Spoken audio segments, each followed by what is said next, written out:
Yeah.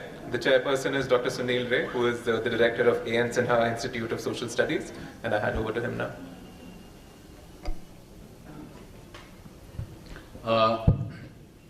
Good afternoon. I'm sorry that I'm a bit late, but anyway, I thank profusely Dr. Shoibal Gupta, Ghosh, Dr. Professor Ghosh, and the other colleagues at ADRI for having invited me to be here with you for some time to initiate a dialogue or discussion on a very important area, which something we go on discussing and try to find out or to figure out what could be the role of the state or the market or the civil society. Well, is a great, in some sense for me, the good exposure to issues again, very pressing for me to understand the whole problem of what is called the configuration of the roles of state, society, civil society, and the market of the three entities. As you know that, as I remember very vividly, the kind of and this kind of problem has come up much seriously, especially after globalization, and you had the Washington Census one. And then, of course, you did see how the state completely started withdrawing from the scene. And a lot of debate and discussion was going on in the early 90s, late 90s or so, and early 20s. And then you had seen so many problems coming up in different parts of the world, food crisis and so on and so forth. And some of the states like Indonesia also had faced this kind of a problem. Then you had the Washington II Census consensus, and there you find that tacit approval of what state intervention. But nevertheless, you did see continuously the market being what is called, we treated as a kind of a semi-god, or something like, is a means or instrument for resolving all human crises that this planet Earth is facing. May it be environmental problem, may it be human crisis, may it be the food crisis, may it be of any crisis. Finally, I could see there's a staunch extremist view of market fundamentalism saying that this is a kind of a only way of resolving the entire crisis of the humanity in this planet, especially through the market mechanism. That entity is something being glorified to a greater proportion, the proportion which is not required at all. That's something which is in my mind. At the same time also we could say state is being overemphasized in many cases, and especially before liberation, you see that how the state being made instrumental to generate development process, but failed completely in many respects or so. But it did succeed in many aspects as well. That's something which needs to be really talked about, especially when you see the deployment data. You could see before 1991, 92, you see that employment promotion was too much significant, and maybe because of the role of the state that had taken place. But after liberalization, you find that employment scenario has been getting worse, something which should be taken very seriously. Well, there are many cases like this, good side and bad side. Same as the case, the civil society is something which is being made, especially those who are working on civil society, is extraordinary glorification of civil society as the only panacea for development problems and so on and so forth. I think with this brief review, I may be subject to criticism by any of you, but then my understanding about the whole thing is this. The state, yes, at the same time there is a lot of criticism against the state because it's the private capitalism, the corporate capitalism or private capital always mediates through the state. And whenever the free hand for the global market, for example, then you see the state is being made instrumental. State is being always, the capital is mediating its interest to the state. State is the most viable instrument for the capital really to serve its interest. That's also an argument the school of thought talks about and all that. So we need to really figure out, because everybody is interested in development of the people who are worst sufferer in this whole planet, whether living it in India or Africa or Syria or anywhere in the world, is something which has been happening. And the law of market is operating in the same way, the way it is happening here. You will find the same way it's happening in America, same way it's happening up to the degree differs, and same way it's happening in Africa. But the point is that ultimately the humanity is suffering. And therefore the question is that where do you draw the line? Where do the state really as an entity, as an institution could function well to the extent that humanity facing this crisis of survival or what is called a civilizational crisis, what I call in some paper. This crisis had to be really end up with some solution. And if you cannot really address this problem in a systematic manner in a forum like this, perhaps we will be reproducing the same knowledge base that we have been doing for the last 20 years or so. The question is that here, the paper presenters, I could see, they are extremely, the kind of issues they are going to address, that could be very interesting, and do look forward for a kind of some understanding, something which I could not, or none of us could get earlier. I think this is what I'm expecting from the paper readers, so that this debate, discussion, discourse that it follows could be very interesting, and certainly we'll be able to draw some lessons from this kind of understanding that could be helpful for a better understanding the world and to resolve the crisis the humanity is facing today. The role of the state, role of market, and role of civil society. How do these three entities really could play? A lining has to be drawn somewhere. With this brief introduction, may I request the first presenters, Poulomi, Dhar, Chakrabarti, to present our paper on politics of redistribution versus politics of recognition, the cases of Bihar and Tamil Nadu. May I request Poulomi to make the presentation?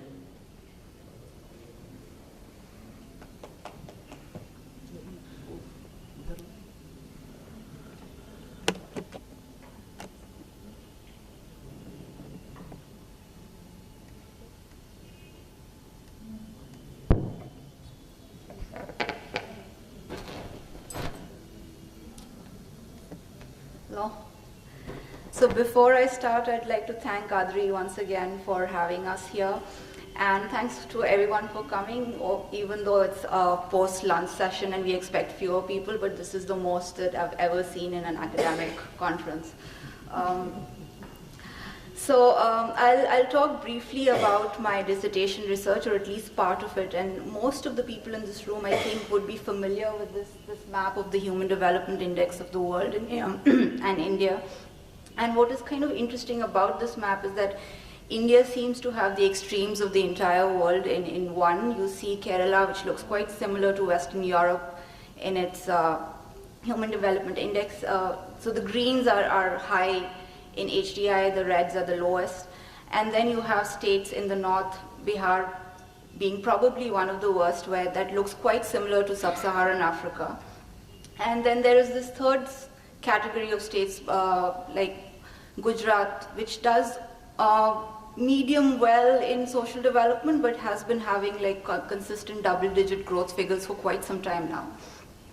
And what is perhaps even more interesting is that the state governments in these states have been prioritizing a certain kind of development over a period of time.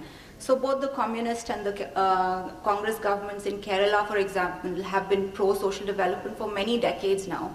And the exact opposite is true in Gujarat, where both the BJP and the Congress have been pro-industrialization. Most of the government expenditure goes into large infrastructure projects. And the literature classifies the third category of states, Bihar, UP, as neo-patrimonial. States that can't seem to do social or economic development, at least until quite recently, and instead the politics in these states revolves quite a bit around identity and caste. So the larger project tries to find out, why in a country where you have very similar institutions and legal structures, you get these three different kinds of doing government. And I'm of course not the first person to ask this question. This has been explored by many scholars in the past, at least variations of these questions. So in the interest of time, I'll go very, very briefly over these theories. The first one is the modernization theory, which developed in the 1950s and 60s, with the idea being that as there's more economic development, that leads to greater demand for public services and also greater state capacity to be able to provide these services. And there's some evidence for that in India, especially in states like Punjab and Gujarat, where because of early investments that led to greater economic development and therefore greater social services over a period of time. The second theory is sort of critiques the modernization theory, because in many industrialized countries, you don't see similar provision of welfare across all countries. The US being the prime example, where in spite of having very high incomes, they don't do very well in welfare. And the main idea here is that social democratic or left parties lead to greater welfare provisions. I mean, this idea comes from Esping Anderson, and Atul Kohli in India finds evidence for that in states like Kerala and West Bengal. Along a similar vein is the third category of theories that basically argues that social movements, especially by lower caste groups, lead to greater democratization and therefore over a period of time also greater demand for public services. And Patrick Heller, John Harris, they find evidence for that in many states in India. Most of this work is qualitative. In economics, there is a large body of literature that basically argues that there is a negative correlation between ethnic diversity and public goods provision, and Banerjee and Somanathan find evidence for that in India. Chibber and Nuruddin look at party systems and say that in states with two-party systems, they're more likely to get support from multiple ethnic groups. So you see sort of an interaction between ethnic groups and political parties in their theory, and two-party system states do better in social development. There is another group of theories that looks at. I request you not to concentrate much on what's the read of the literature. Just Okay. give some idea about this one. All right. Out of business, exactly what is that message that you're. Okay. So I'll talk about the last bunch of theories because that closely aligns with mine. And here the idea is that the social bases of power make a difference. And Jaffalaw and Kumar have been looking at the ethnic composition of the state legislatures from 1950s to now, and they find that over a period of time you see more OBCs and Dalits in state legislatures, although they don't make an explicit claim about how that would affect development. And this is precisely what my dissertation tries to do. I try and see whether there is a relationship between the social basis of power and the kind of priorities that the governments have in their development policy. So I make two broad arguments. The first one being that if there is a high degree of incorporation of economic elite in the state, so if you see more people from forward castes and dominant castes in the state, it's more likely to lead to a growth regime, something like Gujarat. If there is a low incorporation of economic elite and a higher level of Dalits and other lower castes in the state governments, you're more likely to see a welfare regime, so something like Tamil Nadu or Kerala. However, if lower caste parties come to power at very high levels of social inequality and low state capacity, they're more likely to focus on dignity gains rather than on social development, at least to start with. So the priority becomes dignity rather than, say, spending on health, education. And since many people here are from Bihar, I think you would be familiar with what happened during the RJD government, and Lalu Yadav had famously said that Vikas nahi samman chahiye. So when he came to power, the main priority of his government was dignity for OBCs and Dalits in particular. And this gets manifested in how the ethnic composition of the state is, and especially in the lower bureaucracy, the effort is to put more people from lower castes in important positions of power. So I mostly have data on the first hypothesis now, and if there is time, I'll speak a little bit about the second one. So here I look at the proportion in order to understand, use a proxy for state priorities. I look at the proportion of social spending in a bunch of social sectors, so not just health and education, which is often what is looked at by the academic literature, and I look at it from 1960 to 2012. I control for most of the theories that I talked about earlier. So the state domestic product is a proxy for modernization theory. I calculate the ethnic fractionalization index to look at ethnic diversity. Then state years have been coded as either a left or a right or a center, depending on what kind of party is in power. Then I look at Chibber and Nuruddin's data set on party systems, whether there's a coalition government or a two-party system. And finally, I look at the level of subnationalism, which is something that Prerna Singh has recently worked on. And a few additional controls. Political instability seems to be an important factor when you talk to bureaucrats. So I can speak later if you want about how I calculated that. The state's fiscal capacity, which is basically the total state expenditure in all sectors, not just development. And central government assistance, basically loans and grants that are coming in from the central government. So, and my main variables of interest are the ethnic composition of the political elite as well as the electorate. To look at the political elite, I rely largely on the Jaffalo and Kumar study that I spoke about earlier, and they'd basically collected the Jati level data on MLAs from 1950s to now for 15 major states from 1960 to 2002. The electorate data, I use the National Election Survey of CSTS. This has data on 19 states from 2000 to 2014. And I code these castes as upper when they belong to a forward caste, any of the 3 forward castes and the dominant caste. The middle caste is the peasant OBCs, and the lower caste are service OBCs, who are often economically just as worse off as the SCs, and the scheduled castes and the scheduled tribes. So here is a summary of the findings. So even after when we control for all of the factors that I spoke about earlier, the representation of MLAs, upper caste in the MLAs is associated with less spending in social sector, and this significance increases even more when we only consider the MLAs who are part of the government. And most of the other controls, I mean, I was cleaning the data until last week, so I still haven't had a chance to think about it very deeply, but most of the other controls either lose their significance or their signs become the opposite of what we normally expect them to be.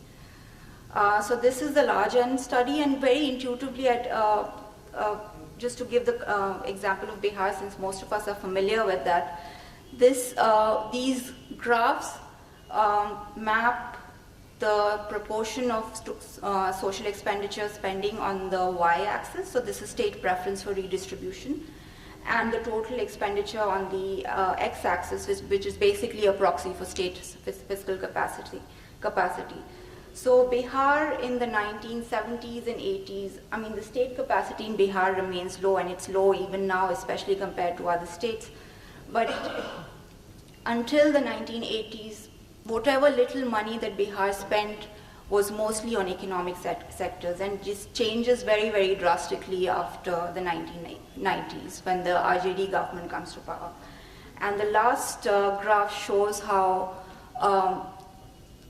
the proportion of lower caste MLAs in the Bihar legislature maps along with the proportion of infrastructure spending. So as soon as more upper castes in the legislature go down, so does the infrastructure spending.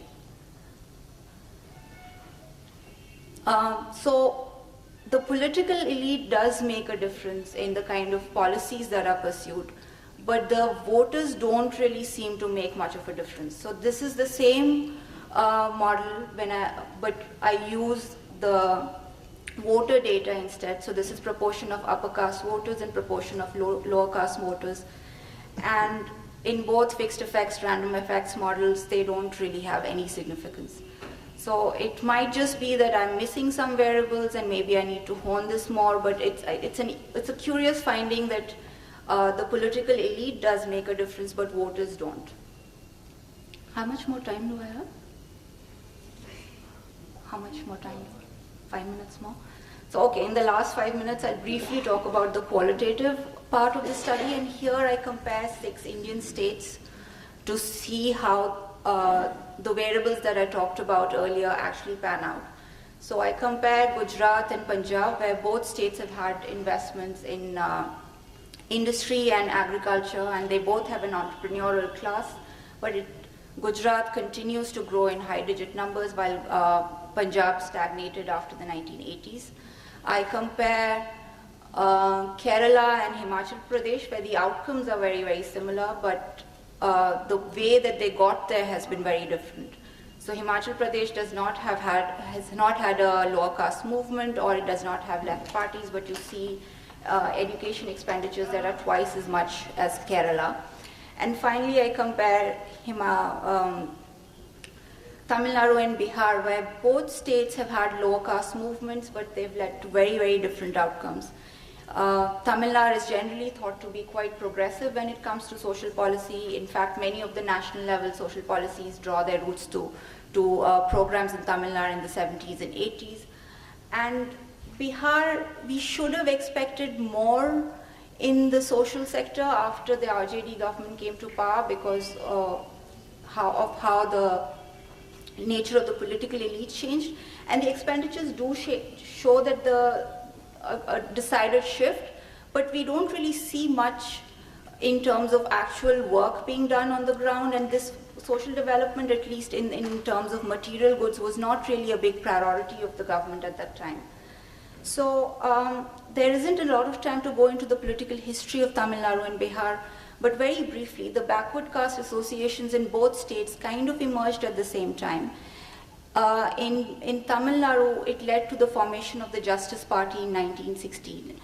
In Bihar, the Kayastha Sabha was quite strong during the earlier part of the 20th century, and the main focus of the Sabha at that time was to form a separate state of Bihar, in part because they wanted positions in the bureaucracy that would have otherwise gone to Bengali bureaucrats had they been part of the larger Bengal province. In Tamil Nadu, the Justice Party was quite successful, in part because the social structure of Tamil Nadu and Bihar are quite different. In Tamil Nadu, less than 6% of the population is upper caste. There's a huge OBC population. In Bihar, about 25% is forward caste. So they were able to come to power relatively quickly. And what is quite interesting when you look at the manifestos of the Justice Party at that time was that they weren't really talking about education, healthcare, things, all these things that we normally associate with progressive social policy. At that time, the main focus of the Justice Party was reservations. And the Mysore government was one of the first governments to pass resolutions for lower caste, non-Brahmin reservations in the Mysore government. And this was followed by the Montagu-Chelmsford reforms in 1927-28, where as much as 30% of the seats were reserved for non-Brahmins. This goes on to become about 41% by 1950, after the Satanand Commission report, and currently it stands at 69%. Am I almost? Okay. In Bihar, in contrast, you see reservations happening for the first time as late as 1978. So this is almost 60 years behind. So what the main point of the comparison is that Bihar and Tamil Nadu are perhaps not as different as we think they are. The focus of government policy and the demands of many caste movements at that time were very, very similar. So reservation came first, incorporation of lower caste in the bureaucracy came first, and social development happened later. If I have more time, then I maybe 2 more minutes? Just 1 minute. Okay. So these two graphs look at the composition of state civil service officers who were promoted to the IAS. The first graph is Bihar, the second one is Tamil Nadu. And what is very interesting is that the proportion of Muslims and Yadavs increases by 4 times during the RJD government compared to the government before, between 1980 and 89. And the AIDMK and DMK also have caste preferences. You see more upper caste getting promoted during the AIDMK regime, less and more Dalits being promoted in the DMK regime. But the most stark differences would probably be seen at the lower level of the bureaucracy, in the SHOs and the BDOs, where the state government has more discretion in recruitment as well as appointment. So with the IS officers, there's a limit to how much you can do because they're centrally appointed, and even if you have maybe about 5% recruitment every year, the nature of the bureaucracy still remains very, very upper caste. So, and I spoke about this with Lalu Yadav, and he said that, you know, what I did was, it should not be surprising at all. The backward caste was sitting in a cold storage earlier. All I did was bring them back to where they belong. And future research, which is partly funded by IGC, would look at the caste base of SHOs. So these are the Thanedars, Subedars, and the BDOs in 5 districts. So the districts are selected in such a way that 2 of those are RJD strongholds, 2 of those are JDU strongholds. And the idea would be to see whether the change that we see in the IS officers would also be reflected in the lower bureaucracy. And I expect the changes to be more stark. Thank you.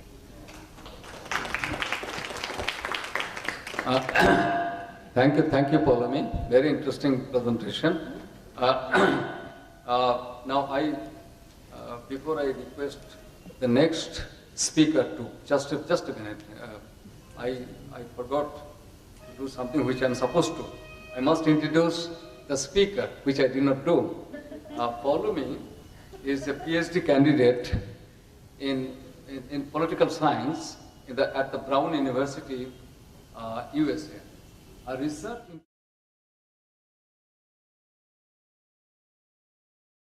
regional focus on South Asia. Her dissertation explores the relationship between social basis of power and the nature of state intervention in multi-ethnic democracies. She employs a number of methodological approaches to understand how different development regimes came to be constructed in post-independence India. In other projects, she explores the transformation of identity politics in urban India and its impact of service delivery. Thank you so much for your very interesting presentation. We look forward to have discussions on those issues after the Discussant views and all that being expressed. But before that, the next presentation I invite Ruchi to deliver a presentation on politics of water and development discourse, role of state, market and civil society in the global south. But now, you please go there. I'll introduce you. Dr. Ruchi Shree is an assistant professor of political science at Janki Devi Memorial College, Delhi. She is also a law researcher with Environmental Law Research Society, which is part of International Environmental Law Research Center at Geneva.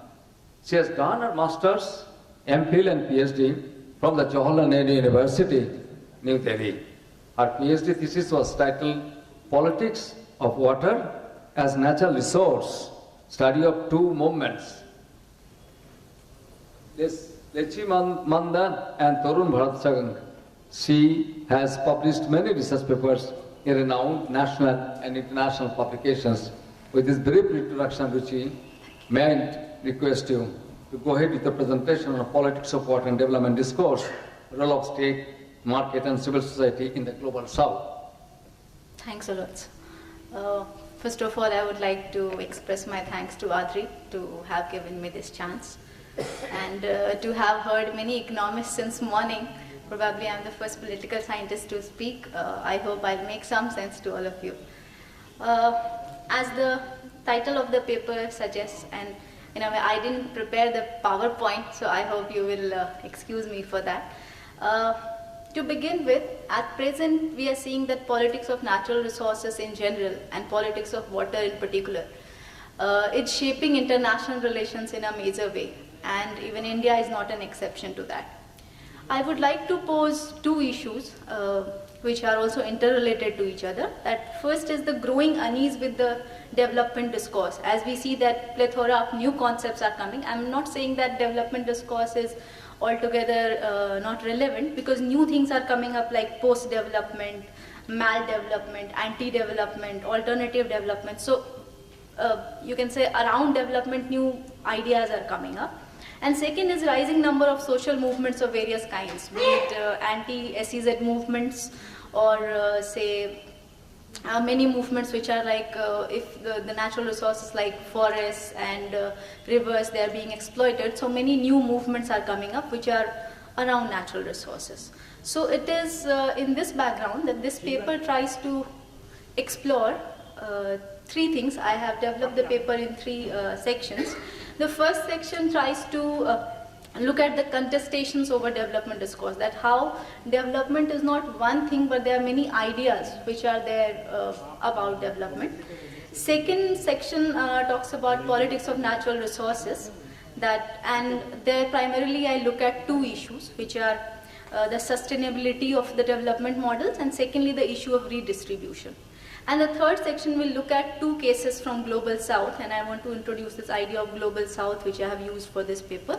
And I have picked up two cases. One is Cochabamba water wars in Bolivia and second is Plachimada, which was also one of my cases for my PhD research. So to begin with, for the first section on development discourse, that is, if we look at the literature available on development, there are three positions which are being taken on development. One is that which takes up development more as a linear process of social transformation, and it doesn't enter into the debate of whether it is good or bad, and rather just it seems to have an optimistic approach towards that. And second is the conception of development where it is taken up as more of a negative category, and if we look at the social movements, many a times it appears or it is projected as if they consider development as a negative thing. And third is which talks about to go for a transformation, which talks about a moral critique of the concept of development, that we need to think of other alternatives and to make it more participative and things like that. So these are the three things that I wanted to discuss. Coming to the second section where I want to discuss about politics of natural resources, I would like to discuss that looking at the development discourse in Indian context, mostly we look at the development models that whether they are able to address the issue of sustainability or not, because most of the multinational companies, the way they are functioning, it is often said that they are creating environmental degradation and things like that. And second is that of redistribution, that how is the state going for redistribution, especially in case of water. The issue of redistribution comes up again and again. But given the fact that we will not have much of time to get into the details of them, I will just explore the issue of resource, say, for a minute or two. That scholars like David Harvey, they suggest that the very idea of resource came with the Enlightenment, and how certain things started being looked up as private property, especially starting with land and now even about water. And in the Indian context, it is now being said that the groundwater, the pricing is a major issue. And I was just having discussion with Debnath sir about how in Punjab, since it is being done by almost everybody there, so nobody is questioning. But when it comes to multinational companies, then the movements happen to, take up the issue in a different way. So probably I'll not get into the details of that who is misusing the, access to water, but rather for redistribution, what should be the role of the state or what has been the role of the state, that is something to be seen. I would like to discuss that if we look at natural resources in Indian context, then it seems that there are three major perspectives, which I call that politics of natural resources are primarily politics of perspectives as well. And I say that they are commodity perspective, which is being pushed by, say, the market agencies, because they should be sold and they can be bought in the market. And another extreme is that of commons perspective, the way the social movements want to project it, that water as commons. And third is something in between, which is also coming up in a way from movement also, that is entitlement perspective, where the human rights approach has been gaining a new momentum. And starting from Narmada and Chipko to now cases like Plachimada and even Bolivia, now this human rights discourse is gaining ground. So in that way, I would like to say that politics of natural resources is being shaped by this politics of perspectives. Coming to the third section of my paper, which is politics of water in the global south. This idea of global south is something which has replaced the erstwhile categories like developing countries and third world. Now we often talk about global south. So why global south is important? Because they have a common past, which is of their colonial past, and even at present the kind of problems that they are facing, they are similar ones, be it their socio-economic problems or their environmental degradation. They seem to be facing similar problems. And it is in this context that I picked up two cases. One is Cochabamba water war and another Plachimada. So let me just briefly tell you that what happened there. In Cochabamba, basically in Bolivia, the new economic policy was adopted in 1985. And as a result of that, as we are aware that structural adjustment programs, often they ask the states to restructure their economic policies. So in that sense, Bolivia was asked to privatize its water, and due to this privatization in water sector, then it was handed over to MNC, which is named Aguas del Tunari, which is subsidiary, which is a branch of Bechtel company, which is from US. And eventually the local people over there, they started organizing themselves, and Oscar Oliveira is the name of the leader who gave leadership to that movement. And they started documenting their experiences, and as we are aware that today we are in the age of globalization, so even the movements have something called a network society kind of thing, when the whole world, the global civil society kind of thing is gaining momentum. So this Oscar Oliveira, he said that it is actually the result of neoliberal model of development, and I would like to just quote from his book Cochabamba Water War in Bolivia. He writes, "The neoliberal model, despite its presence in every aspect of people's daily existence, was not able to win the hearts of the people exhausted by the state violence, whose human rights have been taken away, and who are furious at seeing their natural resources of their country given to transnational companies by our own government." So this I have quoted in order to show that how the state itself goes on to give certain things to the multinational companies, and then eventually it is possible that the people may have to face difficulty. Somewhat similar, and then in 2004, that contract was breached again, and then it was reverted back to the state. Similarly, in Plachimada case is slightly different, because there the water sector privatization took place, and here Coca-Cola was given a piece of land in order to have its manufacturing plant. But due to its excessive extraction of groundwater, and also certain other problems, like people in that area started facing the skin diseases and other problems, that there also the protests started taking place. And here I would like to mention that Plachimada struggle, in its written history, it mentions that it got inspiration from the Bolivia water wars. And more or less even their years are closer to each other, and they both are the cases of 2000 onwards. So it's like a new millennium coming up with new set of issues and problems related to development. In Plachimada, it was in year 2000 when Coke was given the license, and it was in 2002 when the organized protests started taking place. And later on, even NAPM, Non-Alliance People's Movement, led by Medha Patkar, they happened to join Plachimada struggle. And 2002 onwards, they launched an organized protest. And then by 2004, the movement got a nationwide attention, and the case was fought in High Court, and High Court ordered Coca-Cola to pay 216 crore to the local people, although Coca-Cola hasn't done that yet, and now that case is in Supreme Court, and I don't know what's going to be the future, but at present, now that case has become more of a landmark. And in a way, at times even the question comes that why not similar movements took place in other parts of the country.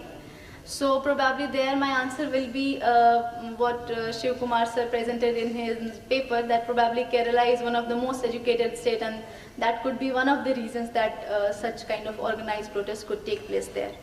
So even in Plachimada now, that factory has been closed, and that remains as a victory of people's movement against the giant company. So in fact, I have even been asked a question that why did I select such a case where the success is already there? So I would like to say that I thought of taking up this movement in order to see that how a movement gets built up. And even the movement has certain stages, because before going to the field, I had a different experience of Plachimada. And now I feel that even in the movements there are splits. There are different groups and there are factions within movements. So at times what makes the victory of the movement is also something that appears from outside. So not getting into the details of all of them, I would just like to focus some of the commonalities between these two cases. One is that the state promoting the multinational company. Second, the use of the police to the protesters, and the protesters being, the violation of human rights and things like that. They both were like peaceful protests, and the police force was being used by the state itself in order to promote. Both the cases are the cases of success, and in that sense, they both led to the closure of the plants in both the places.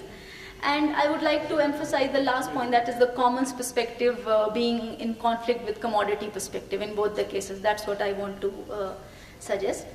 And one interesting fact that I would like to share from Kerala experience is that the government was of left at that time. And even then it happened there. So it suggests that as if development had just one path, and that is one linear kind of process which is expected. And in that sense, no matter which ideology is there, still, such kind of things happen. And in that sense, today being here, I am more interested in listening more about the experiences of Bihar, on which path of development Bihar will be going. Probably the report which will come out of this ADRI conference will be interesting to see what has been the experience of Bihar. So to have said all this, in order to just conclude my paper, I hope 2 minutes I have, just few sentences. Both the cases suggest the corporate hijacking of water. That is something Vanna Shiva calls the ongoing loot of the MNCs like Coca-Cola and Pepsi. And similar cases in Kala Dera, Rajasthan, and many other parts of country. But we don't see such successful movements taking place. Probably, I don't know, I don't have a right answer. In fact, I have been thinking about it, that why not similar movements in other parts of the country. But to have already mentioned again and again that commodity and commons, these are the two perspectives which are in conflict with each other. And in a way, in between somewhere the entitlement perspective is gaining ground. What I would like to suggest is that by looking at these movements, it seems that the kind of neoliberal development which has become a norm, more or less the unsaid norm kind of, it seems that we still need to think about a more humane, holistic and ecologically sustainable way of development, which can be an alternative development. Thank you.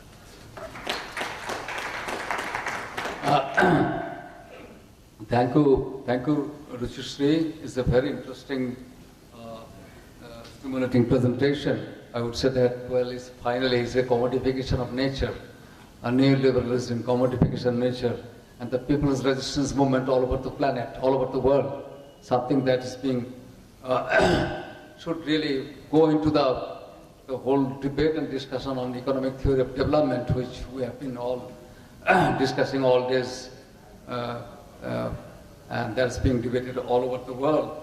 Now, these two presentations we have immediately, and I will request now Dr. Sisir Debnath to is a discussion to briefly explain the major lessons that we learned from these two papers, and then we can generate a kind of discussion or debate based on the major messages that these papers have been giving us. But before that, let me say a few words about Dr. Sisir Debnath. Dr. Sisir Debnath is presently teaching economics and public policy at the Indian Institute of Business that is in Hyderabad, located in Hyderabad. He received his Ph.D. from the University of Virginia, USA. His primary research interests are in the area of development economics and empirical microeconomics. very interesting, empirical microeconomics. His paper, The Impact of Household Structure on Female Autonomy in Developing Countries, has been accepted to be published in the Journal of Development Studies. His other paper, Intergenerational Consequences of Early Age Marriages on Human Capital, has already appeared in the Journal of Development Studies. May I request Dr. Sisir to focus on the major lessons that one can learn from these two areas and have a theoretical, if they have not explicitly stated, but implicitly if you can derive some theoretical implications from their presentations to put it in the kind of theoretical discourse on economic theories that you have been doing. Somewhere down the line, you need to figure them out. Okay, thank you, Sunil, for that very kind introduction. It's a tall order to do that. But let me start by thanking the presenters, Poulomi and Ruchi, for two topics in this session of political economy. So this is a disclaimer that my training is in the will limit my comments and as brief as possible and leave room for questions from the audience. So the first paper is essentially looking at distributive policies, or how government spending is affected by the ethnic composition of the legislatures. This is a very important question because both morally and economically it makes sense to give power to those who have been oppressed for a very, very long period of time. And so ideally, if you would like to answer that question, whether political representation by these minority or background classes changes social welfare spending, then in an ideal setting, I'm not saying this is possible, you would like to see an exogenous change in the representatives of these political background classes, in the MLAs or MPs, whoever is being elected. And that particular criteria is very, very hard to find. But in the context of India, we are in luck. Among many other countries that have done or taken any initiative for affirmative action, India has probably done one of the most drastic changes. And by constitution, the seats for political representation is reserved by caste in India. And we have a commission, and the political reservation actually has changed considerably. About a quarter of the seats in both state assembly elections and parliamentary elections are reserved for this category. So we do have some variation, but this variation is not exogenous. So this critically depends on the percentage of SC/ST population. Even though Poulomi is looking at in a much greater detail, she has collected not just caste, jati level representation data. So there her data is much more richer. But since we have this nice variation, and we also know what exactly determines this variation, is particularly the share of the population of SCs and STs, which we get from the census data that determines this. Now, one interesting thing is that political cycles in India are 5-year period, but census data comes within an interval of 10 years.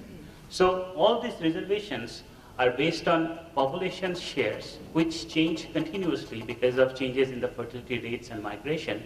But the way they are enacted, there is a lag because the census data comes at 10-year interval period of time.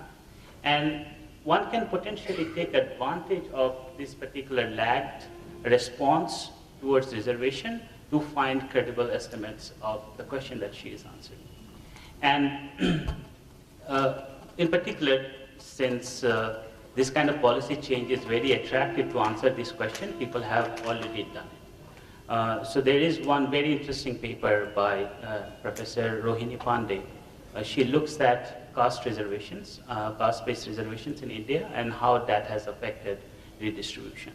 So, for this paper, what probably I would like to see is, if overall social expenditure is not affected, then do we want to see whether they are really redistributing it in the favor of their own groups? So if they are getting selected, then maybe the total overall expenditure is not affected that significantly, but maybe they are redistributing it in favor of their own cost. So that could be an interesting question to answer. And what I feel is that in India, the distribution of public services or funds depends on not only state events but national events as well.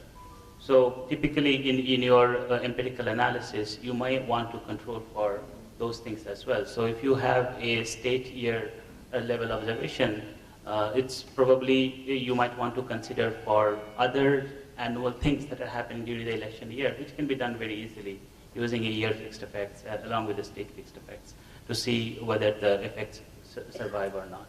And another interesting point about this data set that she has collected painstakingly is the fact that she has the compositions of not only those who are being elected, but also those who are selecting them. So she has the composition of the voters as well, but unfortunately she doesn't find anything. But maybe if you try to decompose the outcome variables by the share of expenditure that is going to the cost of these particular groups, do we see anything whether it is determined by the share of the voting population? So I will limit my comments there. Maybe we can talk about it later and move to the second question, the second paper. The second paper, I think, has a broad context, but decides to concentrate on two particular case studies, one in the context of Bolivia, and another in the Palakkad district in Kerala. Correct me if I'm wrong. So, and both of them are related with water issues. And I think overall there is an overarching issue here that is of property rights. So these are all related to natural resources, and oftentimes we have conflicts because property rights over them are not properly defined. So in India, we are still following the rules and regulations that we were endowed with when British left. So right now, if you have a piece of land, you can just put a borewell on it and then keep pumping groundwater, and you are completely entitled towards it. But the problem of doing that is, since this groundwater is a public good in nature, the moment you try to consume more of it, you leave less and less for others, and that creates some problems.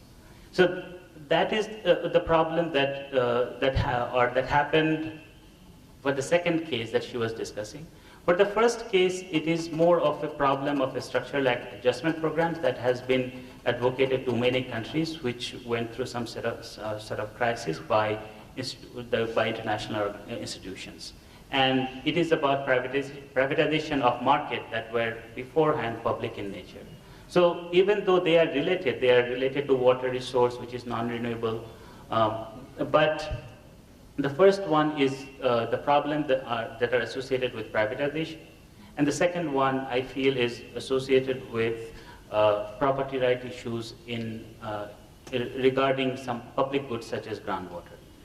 And in the first case, whenever these privatizations happen, the market prices try to adjust to its level so that the correct prices are reflected, and this is the typical problem of market failure that is referred to in the economics literature. And often these are done on some natural resources which are very, very crucial for life. We know that the other name of water is life, and putting a price on water may create some problems from some individuals who were having that for free or for very lower prices earlier. And this can lead to many political instability, as rightly it has done in that particular case. So ultimately, that particular movement led to a regime change, and the president was defeated in the next election.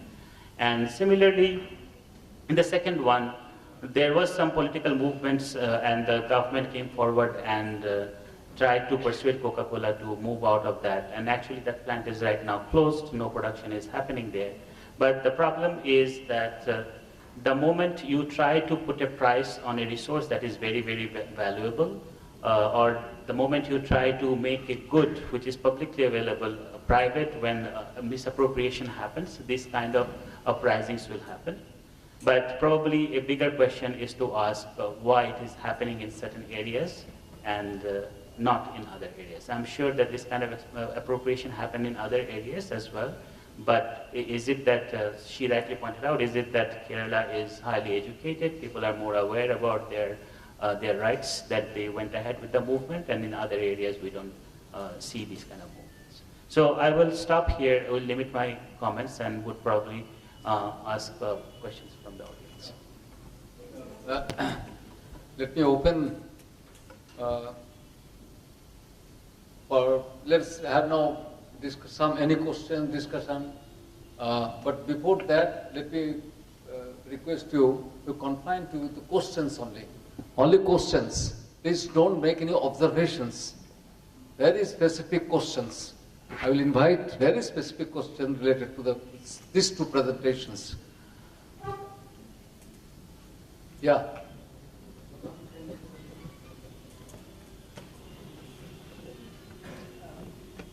Only a fraction of it will be an observation, absolutely a fraction. Yeah, there was a comparison between Bihar and Tamil Nadu. The developmental process, definitely we are much behind, 60 years behind as it was mentioned. And it is also established that the social processes of bringing equality, reservation, etc., they started much earlier in Tamil Nadu than in Bihar.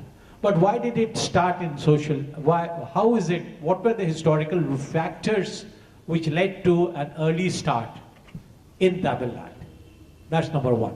Because I feel that both AIDMK, where you said that the bureaucracy was dominated by upper caste, and DMK, where the bureaucracy was dominated by the lower caste, both have equally contributed to a consistent growth process in Tamil Nadu.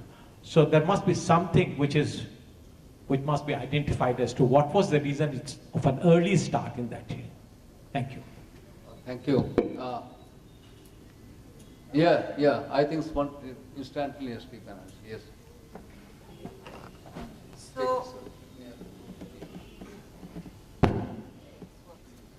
So there are many factors because of which Tamil Nadu had an early movements in the social sector. And one big reason is simply that the social structure in Tamil Nadu is very different from the north. So only about less than 5% of the population is upper caste. And the Brahmins were never the dominant caste when it came to religion or economics. They were dominant mostly in the bureaucracy. So a lot of the early movements that were started with this, they were started by OBCs who were quite wealthy, but they did not have much say in how the state was run. So, which is partly why most of their demands in the earlier part of the 20th century mostly pertain to a piece of the government bureaucracy. I'm not suggesting that AIDMK is more upper caste and DMK is more Dalit. It's just that what I was showing here was just the number of people who are promoted from the state civil service to the higher civil service, to the IAS. And there you do see some sort of a differentiation between the two parties, but both parties, by and large, are very, very pro-OBC. You haven't really seen a Dalit movement become big any other state other than Uttar Pradesh. Not even in the southern states, in Kerala and Tamil Nadu. You've seen an OBC revolution, but a Dalit revolution hasn't happened in any state except for UP. And another reason why it started early has probably something to do with just how the British presidencies were at that time. So the early movements in Bihar focused mostly on creating a separate state for Bihar, which again to an extent was driven by Caius, who wanted to be more central to the Bihar bureaucracy, which was otherwise dominated by Bengalis at that time. And later on, the other OBC movements ended up being co-opted by the Congress party for the longest time until late 80s. Okay, next. Anybody else?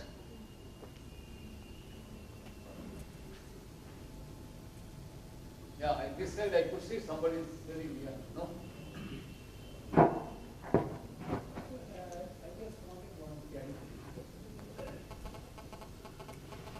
I have heard wrongly, just correct me. You said that in Bihar, upper caste is 24%. Yeah, it's No, close. Upper caste population, if you go by the 1931 census, it should not be more than 15%. I think it's close to 20%. So my figure based on the NES surveys that are randomized, and their figures for SC and ST come very close to the census figures. So I'm assuming that it would also be right for the upper caste. I you check your figure. All right. I'm not sure on that. One?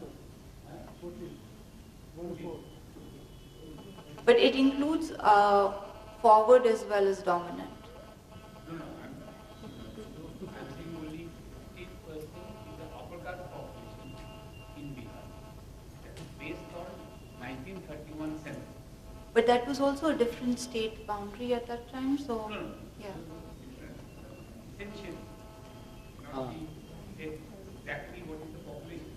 Right. Approximately it is over between 14 to 15%. Chauhan, who is the census, who is the chairman of the. It is around 15%. You are correct. He is the chairman of the state election commission.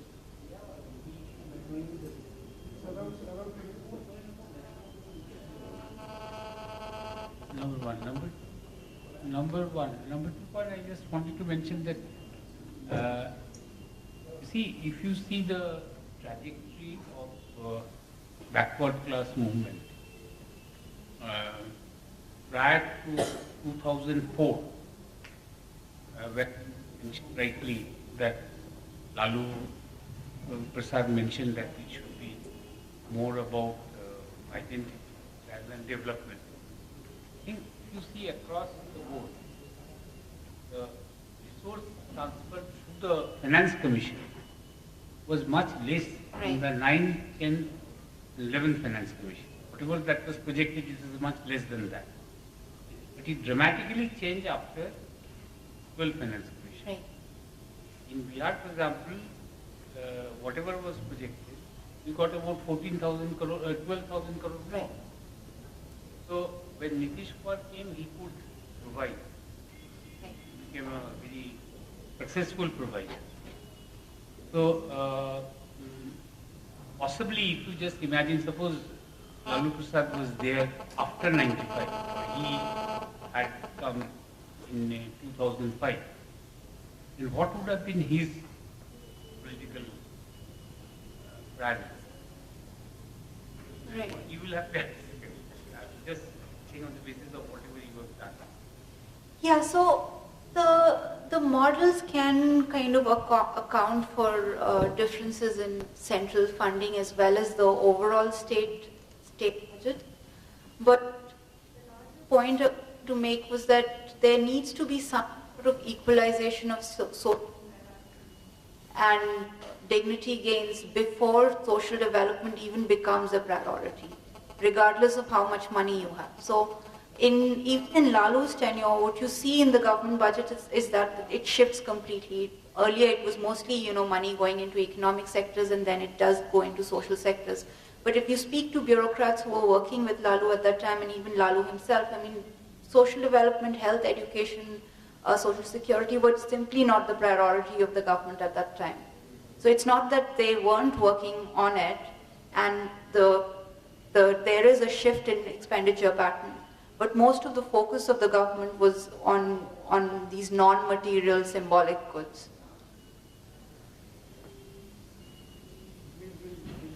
Yes. Yeah. Anybody else? Oh, sure.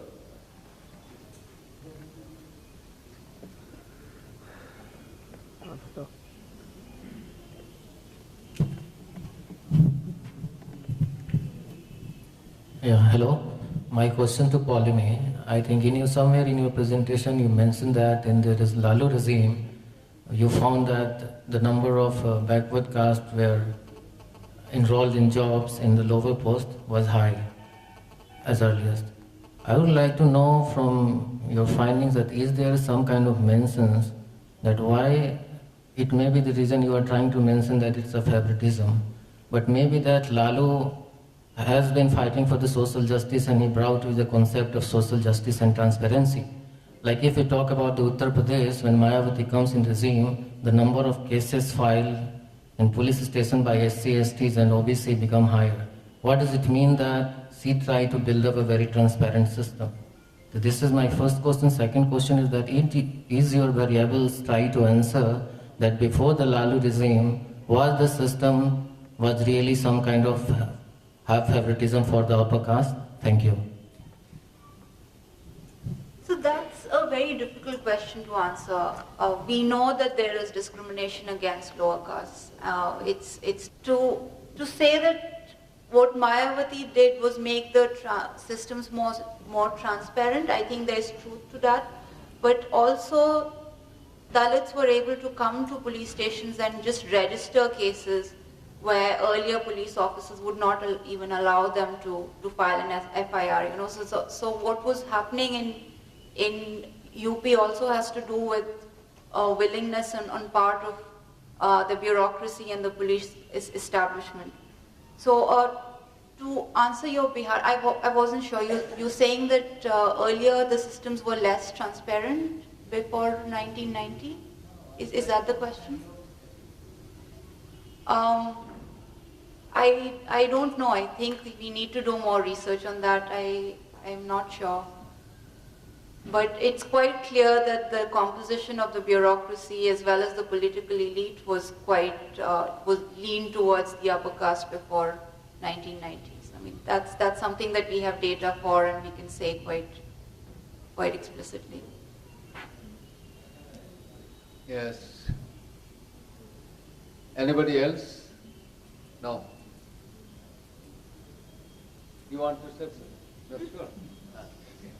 So, shall I say thank you both so much for having me with very interesting presentations. Nothing to comment except the fact that on your paper, I wanted some comments from somebody, but nothing. I felt that it's a very, very important work that you have been doing. I wish that the work that you are doing something will continue on the whole issue of what's called commodification of nature. That is something that's very important today, especially in the ages of globalization, when market becomes the center of development and everything being expressed in terms of the market values, not of the human values. And somewhere down the line, you find there is imbalance between the nature and what's called human requirements, and which is why you find this climate change and many other things that happen there, which is being debated all around. So, is the greatest effort need to be put now by the academicians, especially the economics, to review the whole development paradigms of the theories that are existing today in the light of what is called this commodification of nature and how far it can go on, because the growth has a limit beyond which you cannot be really taken further, and as a result of which you find today the climate change and also and so forth, and which has a disastrous consequence to humanity and all that in the planet. And therefore, I need that this is a very important, I think that it's a very important area on which you have been concentrating. I wish that you do more work on this area and enlighten us in this kind of a forum with this type of work more and more, so that those who are hardcore economists with a market orientation completely will be able to learn a bit of some things and accommodate some of the basic concerns that you have expressed in your paper. Thank you so much, both of you.